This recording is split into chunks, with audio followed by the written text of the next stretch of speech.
Your story this week is on IO Technologies and Iqbal Survé and looks at some quite suspicious share price movement.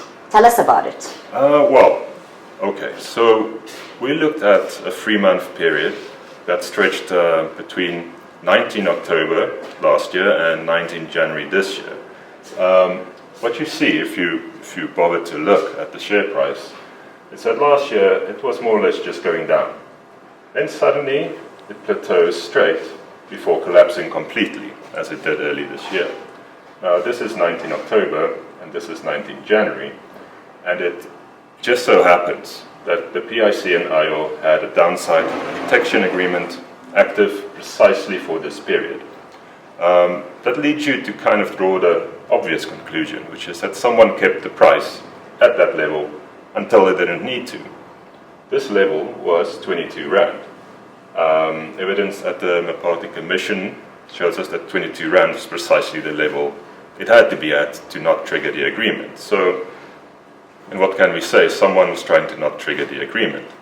Dewald, before you explain the agreement further, if you go to the top, what can you just give us a brief context of this whole deal? So it was the PIC that bought shares in IO, and they didn't sign the protection agreement. No, so they subscribed at 43 Rand per share, and that was in December 2017.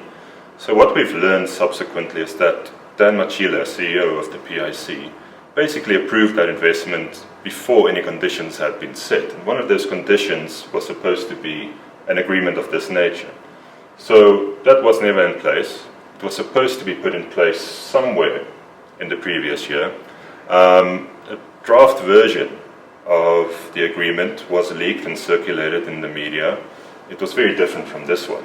It said that the price you protect should be 26 Rand and the penalty IO pays would be 1 billion Rand. We don't know what the penalty is now. We just know it's a lower level of price that's being protected. So the protection was that the PIC bought the shares at a price of 43 Rand or so. A few months later, there was a protection agreement put in place that if the share price dropped below 22 Rand, they would get a huge payout from IO. Right. And as we see on the day that the agreement ended.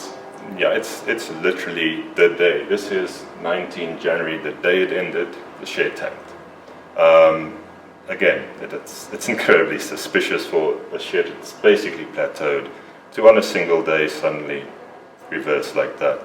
And it's fallen by now to 9 Rand, which is interesting too, because at the price of 9 Rand, IO is worth exactly 3.1 billion Rand. And that's precisely how much cash from the PIC is left at IO's bank account. So IO is worth the cash. It's not worth anything more or less than the cash from the PIC it has. And that's remarkable for a listed company, because usually, the other assets have a value. The prospects in the future are given a kind of value in the market. They're never just worth their cash. But in the case of IO, that's pretty much what you see. And obviously not great for the PIC. Could you venture to say that? Oh, I mean, they invested at 43, they're sitting at 9. So, I mean, rough figure, they've lost 3.4 billion.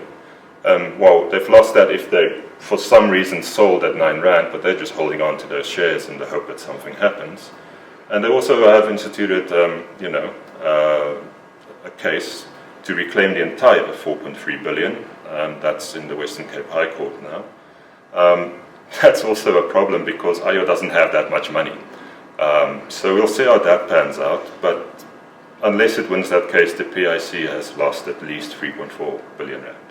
Sure. That's scary, but incredibly useful explanation. Thanks so much, Dewald.